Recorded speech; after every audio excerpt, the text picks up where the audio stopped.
This is African Free Press Television, where we report Africa from a refreshing perspective. My name is Leo Oketa, and these are the stories coming from our news desk. The Department of State Services DSS has arrested an agent of the Islamic State for Iraq and Syria ISIS terrorist group in Nigeria. Another terror cell affiliated with the ISIS was also intercepted by DSS in the hometown of President Muhammadu Buhari, Daura, Katsina State. A statement by the DSS media officer Tony Opuyo indicated that the alleged recruiter known as Abdul Salam Enesi Yunusa was arrested on January 17th in Kanu. But beyond Yunusa and 3 recruits, the suspects revealed the ISIS cell in West Africa and how they have been entrenched with arms and agents all over the sub-region. The DSS said his arrest was sequel to available intelligence which indicated his terrorist antecedents and covert drive to indoctrinate and recruit susceptible youths in the country. Prior to his arrest, Yunusa had completed arrangements to embark on a journey to join an ISIS terrorist training camp in Libya with other Nigerians whom he recruited for the Islamic State. His 3 recruits who were to join him on the Libya trip before the arrest include one Mohammed Rabiu, Yahaya Momojimo, and Zainab Sunday. The presidency has ordered that extra security measures be put in place inside Aso Rock. The chief security officer to the president, Bashir Abubakar, gave the directive in an internal memo dated January 26, 2016 to forestall any terrorist attack. He said this was in response to sudden attacks in other parts of the world when terrorists hide inside tinted and hijacked vehicles to hit targets. Abubakar directed that henceforth all vehicles entering the presidential villa, including those of highly placed persons, must be thoroughly checked. He also said the practice where drivers of cars with tinted glasses refuse to wind down at security checkpoints would no longer be tolerated. And sadly, the paternal grandmother of Oni Adeyeye Eniton Ogunwusi, the Ojaja II, Olori Mariani Adeyemi Ogunwusi, has died at the age of 104, survived by only son, Prince Oluropo Ogunwusi, father of the Oni, and 12 other grandchildren. Olori Mariani died at exactly 4:30 a.m. in a house in Ile-Ife.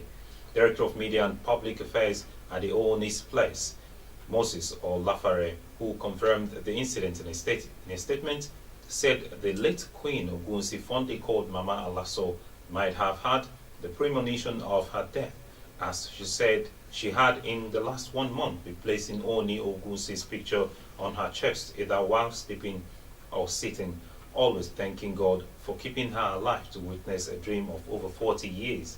In her words, and I quote, "I am now ready to return to you in heaven for eternity and will be able to tell my husband of the manifestation of her 1974 dream. May her gentle soul rest in peace."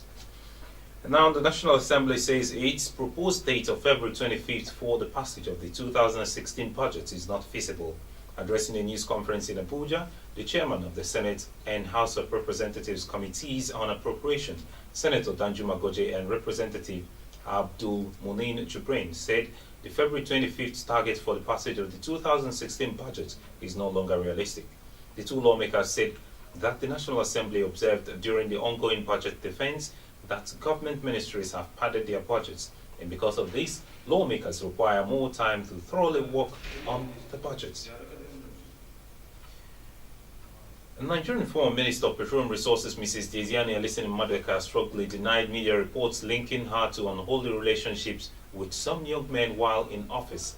She noted that she is happily married like most of the men are, certain that she is not the scarlet lady people paint her to be. Ms. Madueke made this known in London while responding to questions from the CEO of Ovation magazine, Mr. Dele Momodu. She sees those rumors as insults on accomplished women who cannot be seen in sensitive positions without running riotous with some men. She noted that she met those men as the former president and herself fought to actively incorporate Nigerians in the oil and gas sector as the chairman of the Content Development and Monitoring Board.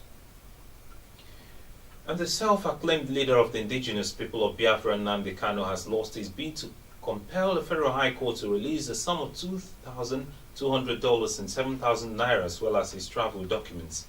The items were retrieved from him when he was arrested by the Department of State Services. Mr. Kanu, through his lawyer, Mr. Chris Moma, had told the court that the said items did not form part of the evidence listed by the prosecution as evidence in the case. Trial Judge Justice James Soho declined the request on the ground that it was not filed at the appropriate time in the case, and the prosecution is at liberty to determine and use whatsoever evidence it wants to use to prove its case. And the German government has expressed determination to strengthen its relationship with the government of Lagos State in southwest Nigeria.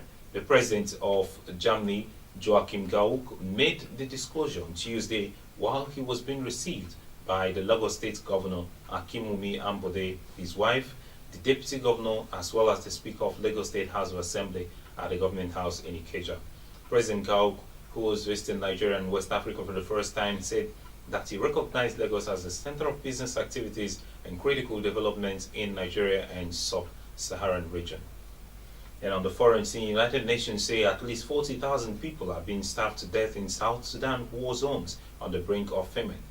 The figures released in a UN report on Monday described some of the worst conditions yet in more than 2 years of a civil war marked by atrocities and accusations of war crimes, including the blockading of food supplies. The UN said conditions are escalating, with already over 2.8 million people needing aid, almost a quarter of the country. For more, please do log on to our website at www.africanfreepress.com. Follow us on Twitter at African Free Press. Like our Facebook page at africanfreepress.com. Join us in our discussions on various interesting topics at African Free Press Forum, and subscribe to our YouTube channel at African Free Press. My name is Leo Oketa.